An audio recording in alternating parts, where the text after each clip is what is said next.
नमस्कार, बहुत स्वागत है आपका खबर उत्तराखंड पर। मैं हूं आशीष तिवारी।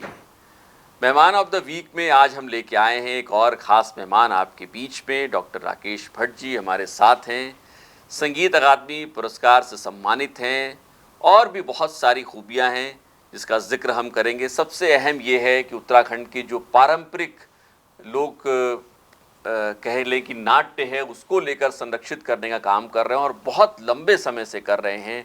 तो थिएटर और ख़ास तौर पे जो फोक थिएटर है उसको किस तरीके से हम देख सकते हैं, आगे ले जा सकते हैं, आज इस पर चर्चा होगी। ख़ास तौर पर उत्तराखंड का जो फोक थिएटर है, जो अपनी परंपराएं हैं, उसको हम कैसे बचा सकते हैं, संरक्षित कर सकते हैं, इन सारी चीज़ों पे भी बहुत सारी चर्चाएं होंगी। बहुत स्वागत है आपका डॉक्टर साहब हमारे बहुत इस धन्यवाद। खास कार्यक्रम में, मेहमान ऑफ द वीक में।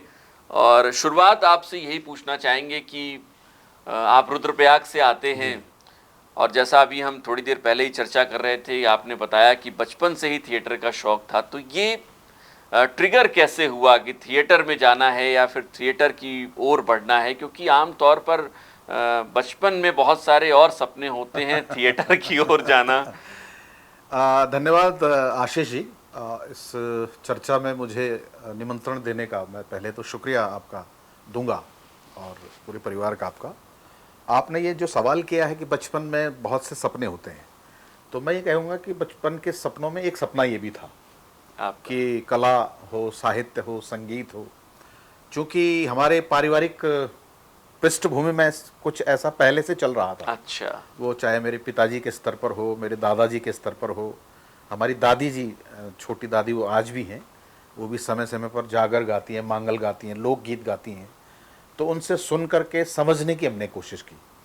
और मैं ये कहूँगा कि एक थोड़ा सा नैसर्गिक एक रहा होगा अपने अंदर एक ऐसा लगाव जो अपने लोकल वाद्य यंत्रों के प्रति, लोकल गीतों के प्रति, फोक सॉन्ग के प्रति ख़ास तौर से मुझे बड़ा इंटरेस्ट होता था। तब जब शादियों में हमारी माताएं बहनें मांगल गाती थी तो समझने की कोशिश करता था कि ये आज ही क्यों गा रही हैं। वर्ष भर तो हमको देखते हैं, ये तब नहीं गाती हैं, आज ही क्यों गा रही हैं। तो उनका मीनिंग समझने की मैंने कोशिश की। तो तब उसके जब जड़ तक जाने का मैंने प्रयास किया तो तब पता चला कि ये बड़े हमारे ट्रेडिशनल सॉन्ग हैं, रिचुअल सॉन्ग हैं और ये ख़ास मौक़ों पर ये गाए जाते हैं। तो वो थोड़ा थोड़ा सा एक संस्कार अपने अंदर आता गया।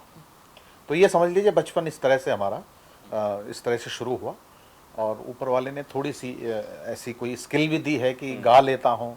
फिर कब सोचा कि इस पे आगे काम ही करना है, अपनी ज़िंदगी ऐसे ही फोक थिएटर और ऐसी परंपराओं को संरक्षित करने के लिए दे देनी है? चूँकि अपनी बोली भाषा से लगाव था, मैं ये चाहता था कि अपनी बोली भाषा में ही, अपने पहनावे में, अपने खान पान के दायरे में ही हम लोग रहें। तो मन में ये आता गया फिर धीरे धीरे कि इन्हीं विधाओं को लेकर के अब आगे जाना है। स्कूल्स में जब हम गए तो थोड़ा सा एक्स्ट्रा ऑर्डिनरी स्टूडेंट, हालांकि एक औसत दर्जे का विद्यार्थी था, लेकिन चूंकि जो ये सामाजिक और सांस्कृतिक जो गतिविधियाँ होती थी उसमें बढ़ चढ़ के मुझे रखा जाता था। तो मैं ये समझता हूँ कि स्कूल कॉलेजेस से ये एक्सपोजर मिलना शुरू हुआ। जब वहाँ पर मंचों पर जाना हुआ, कभी भी कोई नेशनल फेस्टिवल होता हो, कोई राष्ट्रीय उत्सव होता है, तो मेरा नाम प्रमुखता से वहाँ पर रखा जाता था। क्योंकि मैं गा लेता था और अच्छा बोल भी लेता था। मतलब अगर डिबेट की बात आई तो उसमें भी मेरा नाम प्रमुखता से लिया जाता था कि यही लड़का इस विषय पर बोल सकता है या यही लड़का इस विषय पर गा सकता है। और तिवारी साहब, सबसे ज़्यादा जो इन्फ्लुएंस है वो हमारे ज़माने का, हम तो शायद हम उम्र होंगे, रेडियो का हमारे दौर में बड़ा प्रभाव रहा। रेडियो के अंदर जितनी भी समसामयिक चीज़ें आती रहीं, चाहे वो हिंदी गीत हों, रीजनल सॉन्ग्स हों, कोई टॉक हो, इवन समाचार भी सुनने में बड़े इंटरेस्टिंग होते थे उस समय। तो मैं रेडियो से मेरा बड़ा लगाव रहा और उस रेडियो ने एक मैं कह सकता हूँ कि एक टोटलिटी में एक पर्सनैलिटी दी मेरे को। कैसे बोला जाता है, कैसे गाया जाता है, क्या चीज़ सुननी चाहिए, ख़ास तौर से जो हिंदी और उर्दू का जो मुझे इंटरेस्ट एक जगह, तो वो रेडियो की देन है। और फिर धीरे धीरे जैसे हम फिर चेतना हमारी विकसित होती गई, फिर टेलीविज़न घर पर आए, ब्लैक एंड वाइट टीवी का ज़माना था, तब पिक्चरें आती थी, एक पार्ट आ जाता था, एक कल आता था। उस दौर में भी हमने फिल्में देखी हैं। तो फिल्मों को देखने से भी एक सामाजिक बोध, कहानियों को समझने का बोध, संस्कृति को समझने का बोध, ये सब बढ़ता गया।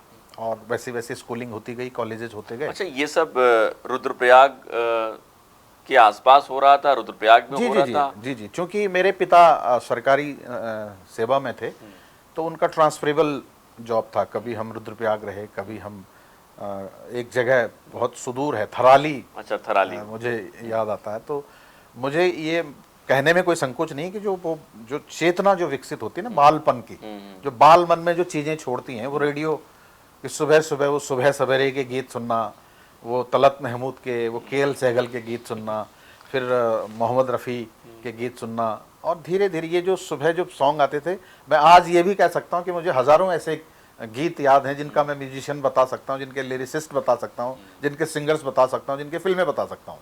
तो बाल मन पर पड़ा हुआ वो प्रभाव है। लेकिन इसके इतर हमारे जन प्रिय लोक गायक नरेंद्र सिंह नेगी का गीत और गोपाल बाबू गोस्वामी का गीत, ये हमारी आकाशवाणी नजीबाबाद से शाम को आते थे। तो इन गीतों को सुने बगैर फिर शाम का खाना नहीं पचता था। या तो गोपाल बाबू गोस्वामी को सुन लीजिए या नेगी जी को सुन लीजिए। और जब इन गीतों को सुनते थे तो पहाड़ फिर समझ में आने लगा, पहाड़ की मौलिकता समझ में आने लगी, उसका जो एक क्षेत्रीयता जिसे कह सकते हैं, वो उन गीतों से हमारे अंदर भरता चला गया। तो अकादमी पुरस्कार तक का जो सफ़र है, उस सफ़र के बारे में थोड़ा सा हमें बताइए, हमारे दर्शकों को बताइए। और ख़ास तौर पर वो जो खास काम आप, चूँकि आपका एक ग्रुप भी है, उत्सव ग्रुप, जो देश विदेश में बहुत सारे फोक थिएटर करता है उसको, तो इसके बारे में हमें थोड़ा बताइए कि किस तरीके से ये जर्नी जो है कैसे शुरू हुई।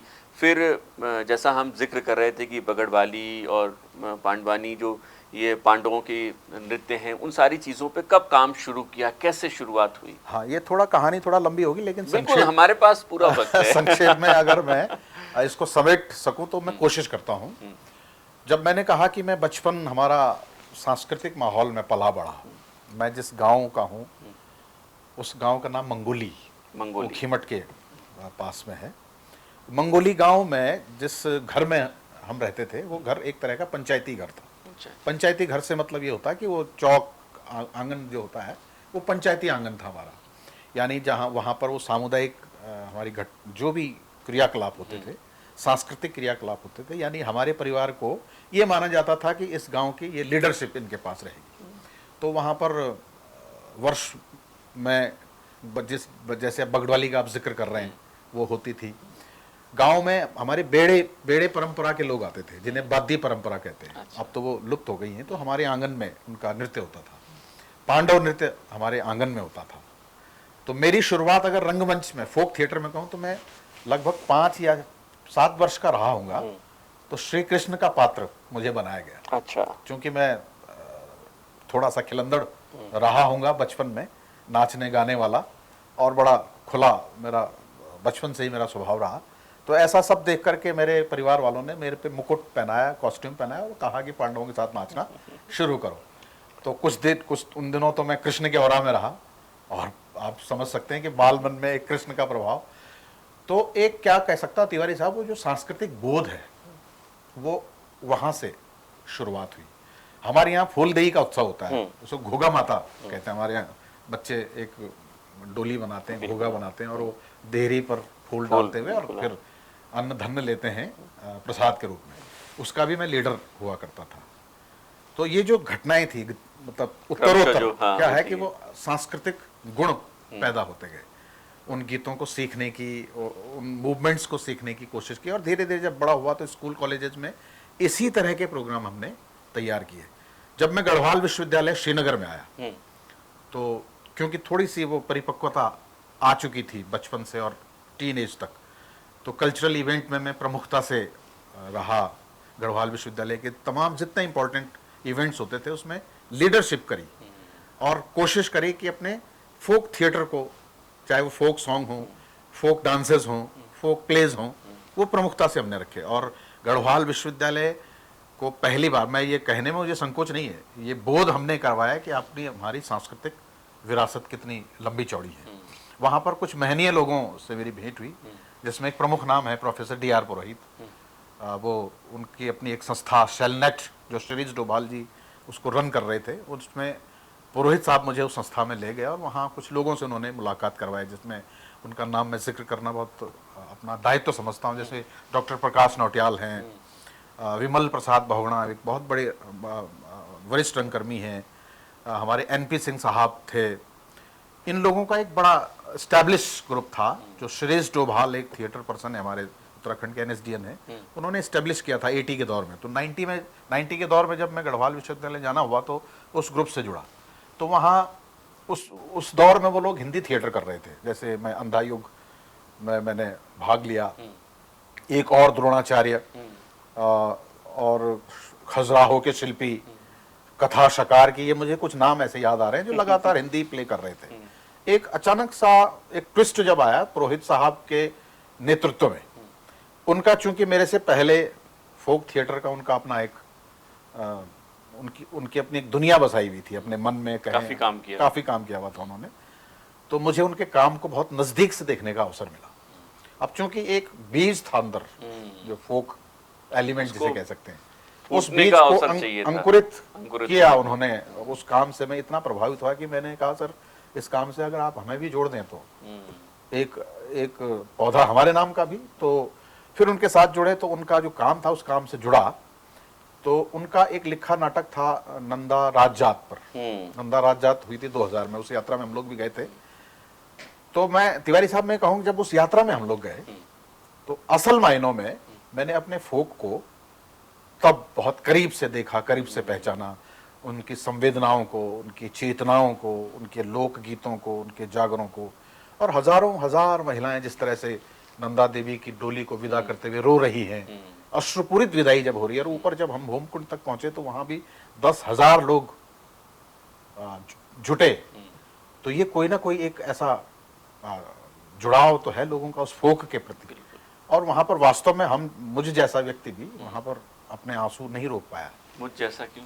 मुझ जैसा मतलब क्योंकि ऐसा कहा जाता है कि पुरुष समुदाय जो होता है वो अक्सर अपने आंसुओं को छुपा के रखता है, लेकिन हम भी वहां पर फूट फूट के रोए।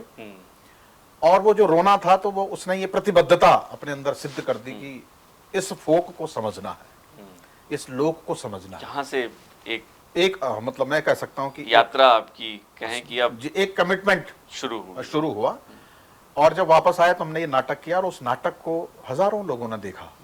और उन्होंने, पुरोहित साहब ने उस नाटक को कुछ ऐसा डिजाइन किया कि उसके सॉन्ग्स, उसका जो फेनोमेनन है, उसका घटना चक्र है जो, वो उन्होंने ऐसा जड़ा उसमें कि लोग देखते ही रह गए। कुछ याद है? और जी मुझे अच्छी तरह याद है। उसका कोई गीत आप? बिल्कुल, मैं सुनाऊंगा। उसमें मैं एक बात ये कहना चाहता हूँ कि जिन लोगों ने यात्रा नहीं करी थी, उन्होंने उस नाटक को देख करके उस यात्रा का अनुष्ठान लिया। उस यात्रा में शामिल हुए उस नाटक के माध्यम से। इतना जबरदस्त, इतना मौलिक उन्होंने नाटक लिखा। जैसे उसमें एक गीत शुरू का कहते हैं कि वो नाटक क्यों होता है। ये हमारे रे सासों माँ के को लागी दोसा, हमारे रे सासों माँ गौरा जी को दोसा, हमारे रे सासों माँ नंदा जी को दोसा, साटू की पुंगुड़ी माँ झाड़ुआ जमी गे, भैंसियों का खरक माँ बाछरी बुरकणी, गाय नीच दूध मन की नीच सूद, हमारी रे सासों माँ कै को लागे दोसा, ये हमारी रे सासों माँ कै को लागे दोसा। ये नंदा के वैसे जागर हैं जो आपने कई मौकों पे सुने होंगे। और इसमें ये बताया गया कि नंदा राजजात होती क्यों है, यानी ऋषासों की भूमि, जिसे ऋषियों की भूमि कहा जाता है, वहां नंदा का दोष लग गया है। जो अन्न धन की जगह वहां झाड़ झंकार पैदा होने लग गए हैं, गायों के थन से खून निकलने लग गया है, मनुष्यों की बुद्धियां हर ली गई हैं। और ऐसा इसलिए कहा जाता है कि नंदा जो हमारी धियान है, हमारी बहन है, हमारी माँ है, उसका दोष लग गया है। तो उसके दोष निवारण के लिए हर 12 वर्ष में ये नंदा राजजात होती है। तो इससे जुड़ा हुआ उनका जो मिथक है, जो नाटक था, उन्होंने जो 2000 की यात्रा में जो एक्सपीरियंस किया, क्योंकि वो भी प्रमुख यात्री थे, तो उन्होंने नाटक रचा। और हमने शेलनेट, एक संस्था जो श्रीश डोभाल जी ने एस्टेब्लिश की थी, उसके जरिए हमने बहुत से शोज किए, गढ़वाल में, कुमाऊं में, बाहर भी। तो लोगों ने उस नाटक के जरिए अपने आप को एक गात्री के तौर पर उस नाटक से जुड़े और उसका अनुष्ठान लिया। लेकिन इसका एक महत्वपूर्ण मोड़ और तब आया जब हमने 2014 की यात्रा जब करी, तो डॉक्टर नंद किशोर हटवाल बड़े साहित्यकार हैं, उन्होंने नंदा की कथा का एक और मिथक तैयार किया। वो इस नाटक से, जिसका मैंने भी जिक्र किया, उससे भिन्न इसलिए था कि उसमें उन्होंने उसके मिथक को छूने की कोशिश की कि नंदा कौन थी, कहाँ पैदा हुई, किसके घर पैदा हुई, किन स्थितियों में पैदा हुई, पैदा जब बड़ी हो रही थी तो क्या उसके साथ हुआ, किन परिस्थितियों में उसका विवाह हुआ, और विवाह के बाद जब कैलाश हो गई तो उस पर क्या कष्ट उसने उठाए, और उन्हीं कष्टों की जो आह है, वो आह जब ऋषासों की भूमि में लगी तो वहां फिर ये सब हुआ जो जिसका मैंने भी जागर आपके गाया है। तो ये दोनों अलग अलग तरह की विधाओं में काम करने का मुझे सौभाग्य मिला।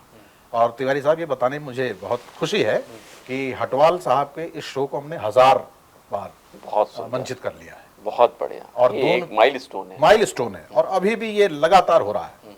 दून विश्वविद्यालय में ही आप लगा लीजिए कि मैं 3 वर्षों से मैं लगभग 6 शोज कर चुका हूँ दून विश्वविद्यालय में ही, और देहरादून के डिफरेंट प्लेसेस में तो हम ये करते ही रहे हैं। तो अच्छा, आप ये तो बात हुई नंदा राजजात की। आपकी जैसे हम लोग पढ़ रहे थे आपके बारे में, तो बगड़वाल की भी कहानी आ रही थी। इसके बारे में थोड़ा बताइए कि ये कैसे आपके दिमाग में आया कि इसकी कहानी भी होनी चाहिए और लोगों को बताना चाहिए। जी, ये इसलिए कि बचपन से ही मैंने बगड़वाली को सुनते और गाते और नाचते हुए देखा है।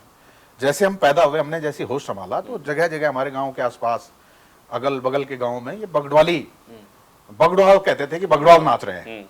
तो मेरे समझ में आता नहीं था, बगड़वाल नाच रहे हैं तो कैसे नाचते हैं। तो गए देखने, तो देखा तो नाचने वाले भी रो रहे हैं, गाने वाले भी रो रहे हैं, उन पे देवता भी आ रहा है, और वो गरम जो लोहा होता है तिवारी साहब, वो चाट जाता है बगड़वाल जीप से।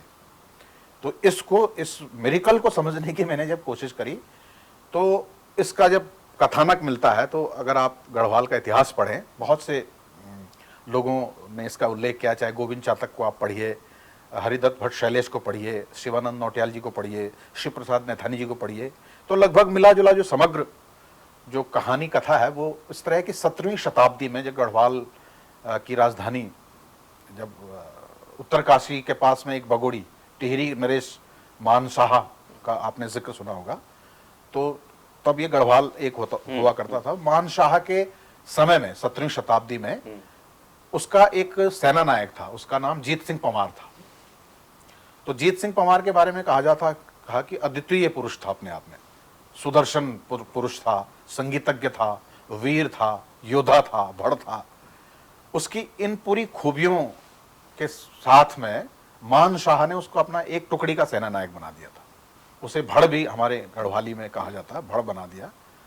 और उसका एक दोस्त था मोलू कमीण, वो उसके साथ अभिन्न रूप से रहने वाला साथी था। क्योंकि जीतू बगड़वाल शादीशुदा व्यक्ति था, लेकिन उसकी प्रेम कथा बड़ी चर्चित रही। उसकी एक ममेरी साली थी भरना, तो भरना के प्रेम पाश में जीतू बगड़वाल फंस गया। और जब ऐसा हुआ तो वो अपने मूल कार्यों को छोड़ करके वो प्रेम राग ही गाने लगा, प्रेमालाप ही करने लगा, जबकि वो एक अच्छा सेना नायक था, युद्ध से लड़ता था। हर एक जितने भी युद्ध वहां पर क्षेत्रीय स्तर पर हुए सब में उसने विजय प्राप्त की। और बगोड़ी का एक सेरा उत्तरकाशी के अंदर है, आज भी उसका इतिहास है। वो हजारों क्षेत्रफल में फैला हुआ एक बगोड़ी का सेरा है। मानशाह ने वो पूरा का पूरा सेरा उसे गिफ्ट दे दिया था। अच्छा। लेकिन थोड़ी सी उसके अंदर हर आदमी की मेरिट्स और डिमेरिट्स होती हैं। तो डिमेरिट्स ये थी कि वो अनावश्यक कर लेने लगा। जैसे कहा जाता है कि वो घटों का कर लेने लगा, यानी जितने घट सा मतलब आप पंचक्कियां जो होती हैं, अच्छा, उनका कर लेने लगा। अविवाहित स्त्रियों का कर लेने लगा। इवन जो महिलाएं जिनकी लंबी धौपेली कहते हैं हमारे यहाँ, लंबी चुटिया, जरूरत से ज्यादा लंबे अगर बाल हैं, तो उस पर भी वो कर लेने लगा, अनावश्यक कर जो कहते हैं। और राजा क्योंकि उसको खजाना भरना था, तो और लीगल इलीगल तो उसने कुछ देखा नहीं। तो ये कह सकते हैं कि एक तरह का एक वर्ग ये भी था कि जो उसके लिए अच्छा नहीं सोच रहा, जबकि सब कुछ उसका मतलब इसको ये सब करने की उसको आवश्यकता नहीं थी। इधर कहानी ये ट्विस्ट ये आता है कि भरना के प्रेम में जब वो था तो वगुड़ी के सेरे में रोपणी का कोई दिन निकल आता है। तो हमारे यहाँ एक रिचुअल है, परंपरागत तौर पर यह माना जाता है कि किसी अमुक व्यक्ति के हाथों से पहला पौधा रोपा जाता है, उसको रोपणी का लुंगाल कहते हैं हमारे यहाँ। तो लुंगाल जो है वो किसी ऐसे व्यक्ति जिसका नक्षत्र जुड़ रहे हो, जिसके जन्म पत्री देख करके तो खोजा गया। तो जीत सिंह पंवार की छोटी बहन जिसका नाम सोबनी था, सोबनी के हाथों में वो लगन जुड़ा। अच्छा। वो कहीं अपने ससुराल में थी, कठोड़ करके एक खैट पर्वत, अगर आपने सुना जी हो बिल्कुल सुना है। तो खैट पर्वत के पास में उसका ससुराल था। क्योंकि दर्शकों को बताना, उस कहानी को जी, रिकॉल जी, जी, कराना जी, बहुत जी। जरूरी है, इसलिए मैं चाहता हूं कि आप बताएं। मैं वही कहानी बता रहा हूँ जो इतिहास में दर्ज खैट है। पर्वत तक तो खैट पर्वत तो जी, चर्चित है, सब बिल्कुल, जानते हैं। आज भी कहते हैं कि अकेला इंसान वहां जा नहीं सकता है, वहां वन देवियां खैट होती पर्वत हैं। पे मैं दर्शकों को बताऊं कि हमने एक पूरा एक अलग वीडियो बना रखा है, और अच्छा। अगर आप देखना चाहें तो उसका लिंक हम अपने इस वीडियो के डिस्क्रिप्शन में जरूर डाल देंगे, जी, आप जी, जी, उसे जी। आप देख सकते हैं। अच्छा लगेगा। अब तो वहां मंदिर बन चुका है जी। और लोगों का आना जाना हो गया। एक तत्कालीन समय में वहां जाना बड़ा दुष्कर कार्य होता था, एक तो भौगोलिक कारणों से, दूसरा इन वजहों से जो मैं आपसे बता रहा हूं। तो ये तय हुआ कि अब सोबनी को लेने कौन जाए। सुमेरा जो जीतू की माँ थी वो नहीं चाहती थी कि जीतू जाए, क्योंकि उसको मालूम था ये बहन को बुलाने के बहाने कहीं और चला जाएगा। उसकी पत्नी को भी इसकी कहानी का पता था कि ये भरना के प्रेम में है। उसका नाम था पटुड़िया बोराण। अच्छा। जीत सिंह की पत्नी का नाम पटुड़िया। तो पटुड़िया भी बहुत नाखुश थी। जाहिर है भाई, कोई पुरुष अगर दूसरी स्त्री के प्रेम में है तो पत्नी को अच्छा तो नहीं लगेगा ना। तो पटुड़िया को जब पता चला कि जीत सिंह जिद कर रहा है तो माँ भी नहीं मान पाई, और उसने वादा किया मैं समय सीमा के अंदर अपनी बहन को लेके आऊंगा। लेकिन उसको मौका मिल गया। एक दिन मतलब सोचा कि जब मैं इधर जा रहा हूं तो थोड़ा सा यहां से ट्विस्ट कर लूं अपने आप। इधर उसने अपने प्रिय मित्र मोलू कमीण को कहा कि तुम भी अब घर जाओ, मुझे अकेला छोड़ दो। वो नहीं माना, लेकिन उसने डांटा डपटा कि तू घर जा, जो मैं कह रहा वैसा करो। यही एक दुर्घटना थी वहां पर। और जैसे ही मोलू कमीण वहां से घर को लौटा तो वो ऐसा कहा जाता कि खैट पर्वत की जो अछरियां थी, क्योंकि वो बांसुरी बहुत बढ़िया बजाता था, अच्छा, बहुत बढ़िया बांसुरी वादक था।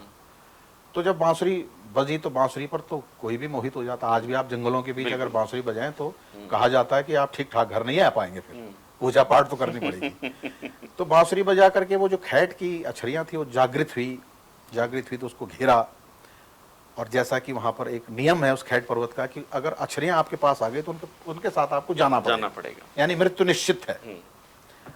तो जब जीत सिंह ने ये सब देखा कि ये सब मेरे बस से बाहर हो गई स्थितियां, तो उसने एक आग्रह किया कि देखिए अब मुझे तो जाना है ही आपके पास साथ, तो मुझे सिर्फ 4 दिन की मोहलत दीजिए, इसलिए कि मुझे अपनी बहन को रोकने के लिए भेजना है, और अगर ऐसा ना हुआ तो मैं बदनामी में मर जाऊंगा। तो ये ऐसा कहा जाता है कि 6 गति आषाढ़ को तो ये घटना हुई। 6 गति का आषाढ़ का दिन था और 9 गति को रोपणी का दिन था। अच्छा, 3 दिन में 3 दिन में उसको पहुंचना था। पैदल का रास्ता था। इधर बहावचन हुआ अछरियों से कि मैं आ जाऊंगा, और उधर वो टूटे हुए मन से, क्योंकि अब आपको पता है कि अगर आपको 3 दिन बाद इस संसार से विदा लेनी है तो आपकी मन स्थिति क्या होगी। उस मन स्थिति से वो भरना से मिलने गया और ये बता भी दिया कि अछरियों ने मुझे हर लिया है और मेरा मरना निश्चित है। तो ये बड़ी भावुक विदाई है, और वहां पर उनकी अंतिम मुलाकात होती है। ये भी कहता है कि तुम रोपणी के लिए मेरे गांव आओ, तब न्योता दिया जाता है। आज भी अगर हमारे पहाड़ों में रोपणी होती है तो हम अपने धियाणों को, अपने सगे संबंधियों को न्योता देते हैं, रोपणी के लिए हमारे घर आओ, आज से हमारी रोपणी शुरू हो रही है। ऐसा ही हुआ। वो आई, भरना भी मिलने आई, सब लोग उसके नाते रिश्तेदार आए। अब चूंकि थोड़ी सी एक जीतू के मन में एक बेईमानी उभर आई, तो वो वादा था पूरा नहीं, क्योंकि उसको जाना था खैट पे, नहीं गया। परिणाम ये हुआ कि उसी रोपणी के सेरे में वो 9 बहनें अछरियां वहीं पहुंच गई, वहीं आ गई। और ऐसा कहा जाता है कि सशरीर उसके धौला मौला बैल नाम की जो जोड़ी थी उसका हल उस जमीन में समा गया, बैल भी समा गए, हल भी समा गया, गांव के सभी लोग मूर्छित हो गए, और जीत सिंह सशरीर अछरियों के साथ हर लिया गया। ये कहानी बड़ी रोचक भी है, बड़ी कारुणिक भी है, बड़ा पैथोटिक एक इसमें ड्रामेटिक आप बिल्कुल सेंस महसूस करते होंगे। तो इसी पैथोस को लेकर के एक बड़ा रिचुअल हमारे गढ़वाल में होता है, जिसको बगड़वाली आप जिससे कह रहे हैं। तो उसकी कुछ पंक्तियां मैं बिल्कुल हाँ। अगर गा लूं तो उससे समझ में आ जाएगा कि ये उसका जिस्ट क्या है। हे पहला ही दिन मासा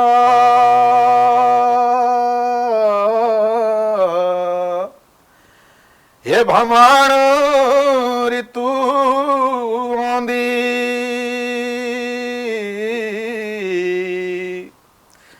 हे निर्मय त्याधियाणो रामो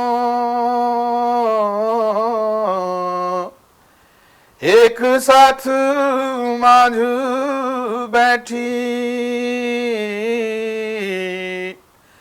हे बगुड़ी रामणो लांदी रजितूत सो बनू छया गरीबा का बेटा ये मातात सू मेरा छई दादी फ्योली जैसू ये दादाजी कुंजर छया छुट्टी भूली सो बनी छुट भूला सो बनू छयो रे छुट्टी भूली सो बनी छुट्टी भूली सो बनी छये रतूड़ा का ठोड़ा रे छोटी भूली सो बनी छे रतूड़ा का ठोड़ा ये नौगतिया साड़ जुड़े रोपणियों को दिन को भज्ञान जालू बला शोभनी वेदना ये माधो जीतू शोभनी वेदना शोभनी वेदना गए भरणा मिलना नौबेणिया छर्यून बल जीतू हरी दीने छगतिया साणो रामो जीतू हरी दीने। तिवारी साहब ये बहुत लंबी गाथा बिल्कुल मैं समझ रहा हूँ। बिल्कुल मैं सुना इसको सकता हूँ। थिएटर पर उतारना, थिएटर में लेके आना एक बड़ा चैलेंज भी रहा होगा आप लोग के लिए, और भी बहुत सारी चीज़ें हैं। लेकिन इसको कब आप लोगों ने प्लान किया कि न सिर्फ उत्तराखंड में बल्कि इसे हमें विदेशों तक भी लेके जाना है, फॉरेन में भी लेके जाना, और ज़रूरत क्यों महसूस हुई इसकी? देखिए, मैं ये कह सकता हूँ कि एक थिएटर का विद्यार्थी होने के नाते और उच्च शिक्षा से जुड़े होने के नाते हम अपना एक अकादमिक दायित्व समझते हैं, क्योंकि जिन लोगों के पास ये विधाएं हैं उनके पास उतनी अप्रोचेस नहीं है, और मुझे लगता है कि उनके पास उतना दिशा निर्देश भी नहीं है कि इसको कंदराओं से कैसे बाहर निकाला जाए। क्योंकि मैं विश्वविद्यालय में रहा, विश्वविद्यालय में अच्छी सन्निधि रही। हमारे एक मित्र हैं शैलेंद्र तिवारी, मैंने लगभग आज से 15 साल पुरानी बात होगी, मैंने उनसे कहा, क्योंकि उनका भी अपनी एक रुचि है लोक नाटकों पर, लोक साहित्य पर, तो उनसे मैंने आग्रह किया, क्योंकि कथाएं तो जगह जगह बिखरी पड़ी हैं, इसमें हमने सिर्फ ये काम करना था कि इसका डॉक्यूमेंटेशन करना था।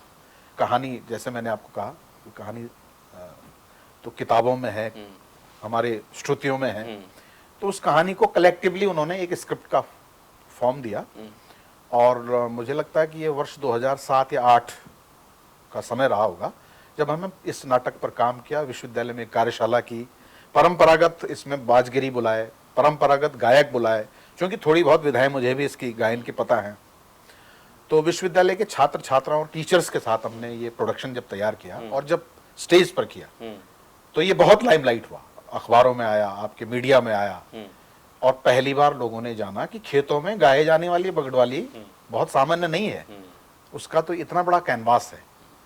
और फिर ये इसके फिर कई दर्जनों बार हमने इसके नाटक किए, और फिर लोगों को ये, जैसा कि मैंने नंदा के बारे में बताया, कि धीरे धीरे फिर लोगों को अपने सांस्कृतिक बोध का एहसास होने लगा कि ये, और फिर आजकल तो आपको पता है कि सोशल मीडिया का ज़माना है, छोटे छोटे क्लिपिंग जब हम अपने चैनल्स पर, अपने फेसबुक पेज पर, अपने ट्विटर पर जब भी हम पोस्ट करते हैं तो लोग बहुत मात्रा में लाइक करते हैं। अभी मैंने एक जनरली इसी बगडवाली का जब गाना एक छोटा सा इसी तरह से मैंने अपने पेज पर जब अपलोड किया तो उसमें लाखों लोगों ने देखा। उस वो इस बात का प्रमाण है तिवारी साहब, और मुझे खुशी भी है इस बात की कि लोगों की अपनी अपनी अभी भी जुड़ाव है, उनको आप दें।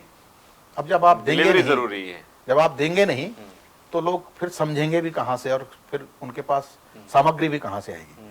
तो जो आपका ये प्रश्न था कि इतने बड़े लेवल पर इसको लेना, ये इसके पीछे इस तरह की कहानियां हैं कि लगातार आप करते रहिए, और सबसे जरूरी चीज मैं ये समझता हूं होता है उसका डॉक्यूमेंटेशन। रिसोर्सेज, जो रिसोर्स पर्सन है उनसे रिसोर्सेज लेते रहिए और उसको नवीनीकरण करिए और पब्लिक डोमेन में देते रहिए। तो मुझे लगता है कि इसका संरक्षण की सबसे अगली बड़ी पीढ़ियों के लिए भी वो अगली पीढ़ी में जब हस्तांतरित करना हमारा सबसे बड़ा जिम्मा है। अच्छा, अकादमी पुरस्कार तक का सफर तय करना जी।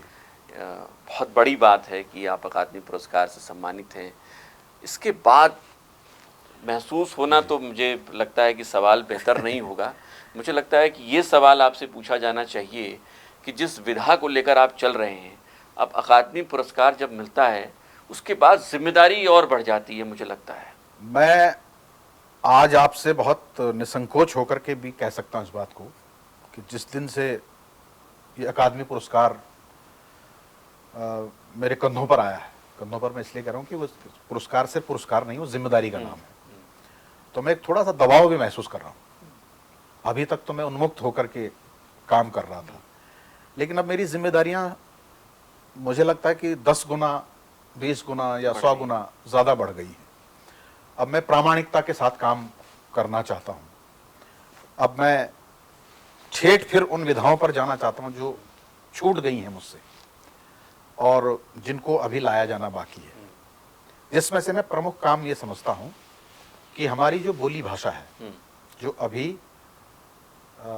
बोली भाषा अनुच्छेद में नहीं है, जैसे गढ़वाली हो, कुमाऊनी हो, जौनसारी हो, उत्तराखंड के अंदर जो बोली जाने वाली भाषाएं हैं वो अभी सूचीबद्ध नहीं है। अभी हमारा ये दुर्भाग्य है, अनुसूचित नहीं है। ये हमारा दुर्भाग्य है, क्योंकि देश के अंदर इतनी भाषाएं हैं, इतनी बोलियां हैं जो अनुसूची में शामिल की गई हैं। और मैं ही नहीं, मैं तो एक बहुत छोटा सिपाही हूँ, बहुत से लोग इसके लिए संघर्ष कर रहे हैं। क्योंकि मैं रंगमंच का एक कार्यकर्ता हूँ, तो रंगमंच का भी अपना एक दायित्व है कि बोली भाषाओं को लेकर के ऐसा काम किया जाए कि सरकार की चेतना जागृत हो और संवैधानिक रूप से हमको इसका दर्जा मिले, हमारे स्कूली पाठ्यक्रमों में ये पढ़ाया जाना लगे। अब मैं कहीं कहीं बहुत से चैनल्स में देखता हूँ, ये अच्छा भी मुझे लगता है कि जैसे गढ़वाली में समाचार अब बोलने लग गए लोग, कुमाऊनी में समाचार बोलने लग गए हैं।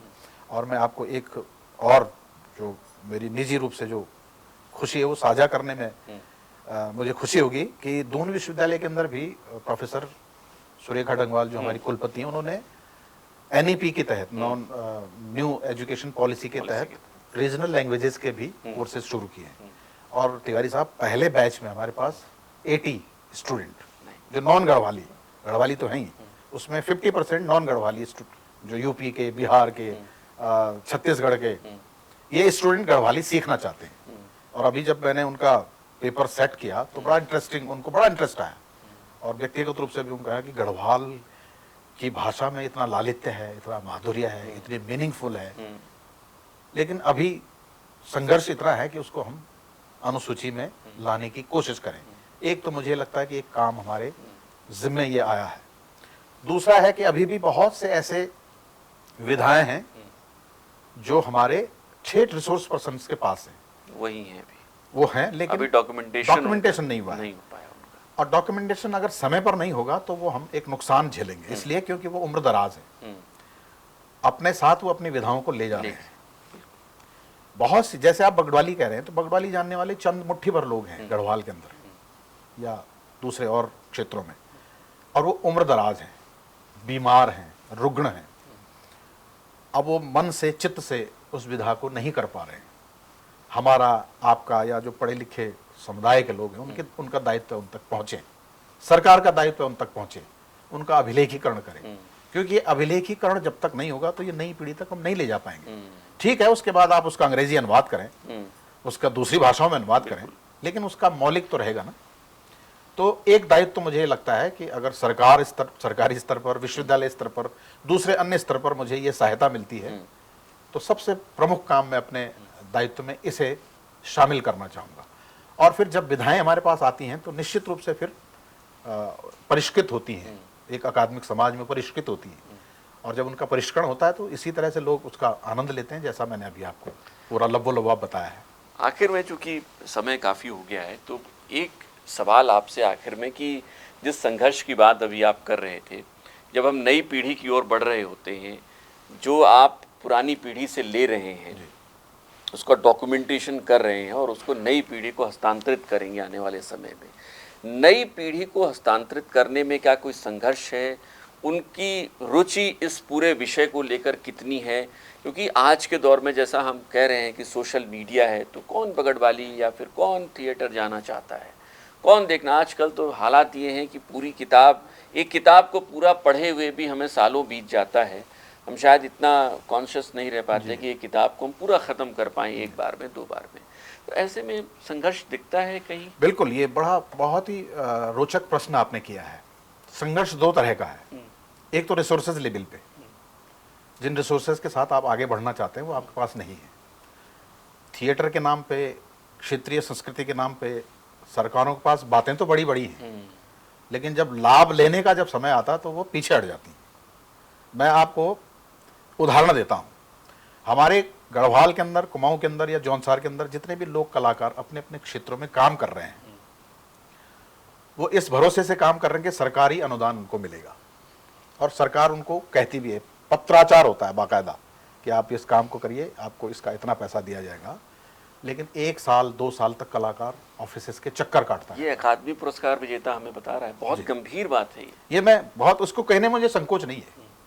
और मैं ही नहीं, मेरे जैसा जो संस्कृति कर्मी है वो उत्तराखंड के अंदर इस बात से बहुत पीड़ित है। वो अपने ही पैसों के लिए, अपने कलाकारों के ऑनरेरियम के लिए सरकारी ऑफिसेस के चक्कर काट रहा है।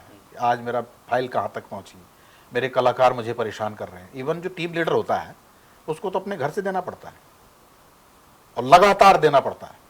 अब चूंकि आप अपना काम बंद तो नहीं कर सकते हैं, अपने घर से ही देना होगा, क्योंकि जो कलाकार 2000 रुपये के लिए आपके पास आया है उसको 2000 कब तक आप रोक पाएंगे, 1000 कब तक रोक पाएंगे? क्या ये भी एक वजह है कि लोग इस तरफ रुचि नहीं रखते और ये धीरे धीरे खत्म हो रहा है? क्योंकि रिसोर्सेज सबसे ज़्यादा काउंट करते हैं। तो मैं ये आपके चैनल के माध्यम से अगर मेरी बात वहाँ तक पहुँचे तो मैं समझता हूँ ये उनको जवाब देना चाहिए कि आपकी अकाउंटेबिलिटी क्या है।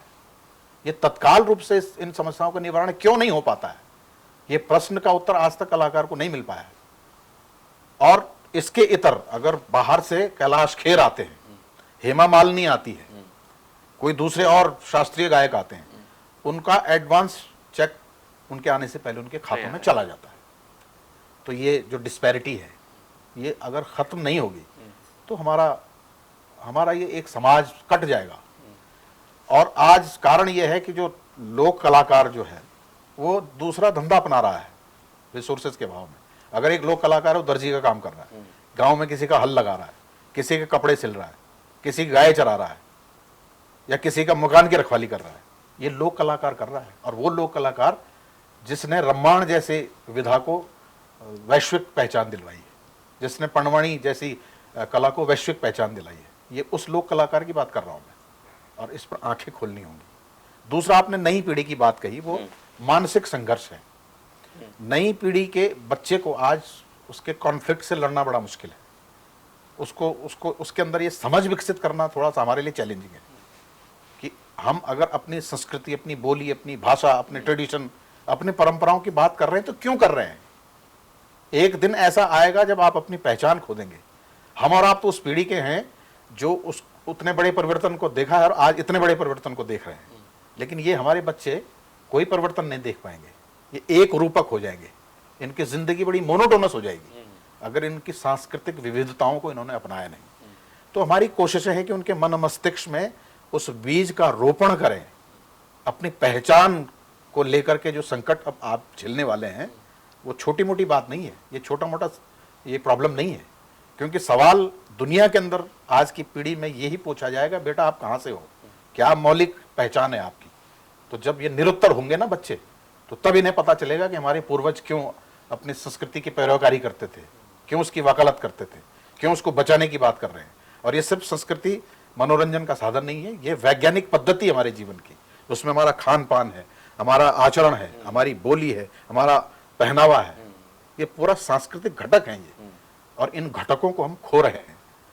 क्या इस बात से मैं इसको लेकर ये भय अपने भीतर, आपकी इस बात से क्या इस भय को मैं अपने भीतर ले सकता हूँ कि आने वाले वक्त में जैसा हम पीढ़ियों के लिए सोचें कि शायद उनके लिए ये देखने के लिए बचेगा ही नहीं कि रामायण क्या होता है, या फिर जागर उनसे दूर हो जाएगा, या जिस तरीके का फोक थिएटर हम कर रहे हैं, आप कर रहे हैं, वो कहीं रह ही नहीं जाएगा। बिल्कुल बिल्कुल, ये एक उनके लिए एक म्यूजियम की तरह हो जाएगा। जिस तरह से आज हम पौराणिक चीज़ों को एक म्यूजियम में देखने के लिए जाते हैं और कल्पना करते हैं, तो ऐसा ना हो कि ये सारी चीज़ें उनके लिए म्यूजियम की चीज़ें बन जाएं और फिर ये काश करते रह जाएं, काश के समय पर कदम लिया जाता हो। तो आज के पीढ़ी से मेरा यही एक आह्वान है कि अपनी मौलिकता को पहचानें, क्योंकि संसार में आप किसी भी देश में चले जाएं, कितने भी बड़े आदमी आप हो जाएं, आपको पूछा यही जाएगा कि आपने कहाँ जन्म लिया और वहाँ की विशेषता क्या थी। विदेशों में जब आप जाते हैं, चूँकि चर्चा थोड़ी सी लंबी, में बस एक आखिरी सवाल, जब आप विदेशों में जाते हैं, अपनी कला को वहाँ प्रदर्शित करते हैं, तो वहाँ से क्या रिएक्शन मिलता है? निश्चित रूप से उनके लिए तो देखिए, जहाँ तक मैं एक चेतना की बात करूँ, इसमें कोई दो राय नहीं है कि विदेशी लोग बड़े जिज्ञासु होते हैं, चीज़ों को समझने के प्रति उनका बड़ा एक जिज्ञासाएं होती, उत्कंठाएं होती। हम जब एक बार मुझे जर्मनी में प्रोफेसर पुरोहित साहब मुझे ले गए थे, वहाँ जब मैं तमाम इन्हीं विधाओं पर जब बातचीत उनसे हुई, तो बड़े एकाग्रचित्त होकर के उन्होंने हमारी बातों को सुना, समझा, जाना। एक नाम मैं आपके बीच में लेना चाहूँगा, वो स्टीफन फ्यूअल करके हमारे सिंसिनाटी यूनिवर्सिटी में अमेरिका में है। उन्होंने गढ़वाल के अंदर रह करके ढोल की विधा सीखी, ढोल के जागर सीखे, उसकी तालें सीखी, और आज मैं आपको बताऊं वो ढोल के प्रोफेसर हैं सिंसिनाटी यूनिवर्सिटी में। और यहाँ कोई ढोल का प्रोफेसर हो तो बताइए, हम तो विलग हो रहे हैं, विडंबना है। और एक अमेरिकन अमेरिका के विश्वविद्यालय में ढोल पढ़ा रहा है, तो आप जानिए कि हम अपनी मौलिकता को कहाँ खो रहे हैं और किनको दे रहे हैं। जर्मनी के अंदर प्रोफेसर विलियम बोस सेक्स, एक बहुत बड़ा नाम है, एंथ्रोपोलॉजिस्ट है, उन्होंने गढ़वाल के जागरों, भूतों पर, रिचुअल्स पर इतना वृहद काम किया है कि मुझे नहीं लगता कि गढ़वाल के किसी व्यक्ति ने इतना बड़ा रिकॉग्नाइजेशन दिलवाया होगा यहाँ के फोक लिटरेचर को, जितना वो दिलवा रहे हैं। ऐसे बहुत से लोग हैं, मैं अंगुलियों पर उनका नाम गिना सकता हूँ, क्योंकि समय कम है। और हम अपने लोक कलाकारों के ऑनरेरियम के लिए इंतजार कर रहे हैं। तो ये विडंबना है तिवारी साहब, और बड़ा आनंद आया इस चर्चा में। बहुत शुक्रिया हमारे साथ बैठने के लिए, हमारे साथ इस चर्चा के लिए। हम चाहते थे कि ये चर्चा थोड़ी और लंबी चलती, लेकिन शायद वक्त की बंदिशें हैं अपने आप में, लेकिन बहुत सारे मैसेज हैं जो भट्ट जी ने हम लोग को दिए हैं और शायद नई पीढ़ी को भी दिए हैं। इसे हमें भी समझना होगा, वक्त निकालना होगा अपनी संस्कृति, अपने जो सांस्कृतिक घटक है, जिस शब्द का इस्तेमाल किया भट्ट जी ने, उनको समझने बूझने के लिए। अगर हम इनसे नहीं जुड़ेंगे तो शायद बहुत दूर निकल जाएंगे और फिर लौटने की राह मिलना भी मुश्किल होगा। आज इस मेहमान ऑफ द वीक कार्यक्रम में बस इतना ही। राकेश जी, आप हमारे साथ आए, बहुत बहुत शुक्रिया आपका इस चर्चा के लिए। तो अगर आप हमें फेसबुक पर देख रहे हैं तो हमारे पेज को फॉलो करिएगा। अगर आप हमें यूट्यूब पर देख रहे हैं तो चैनल को सब्सक्राइब करना, बेल आइकन दबाना मत भूलिएगा।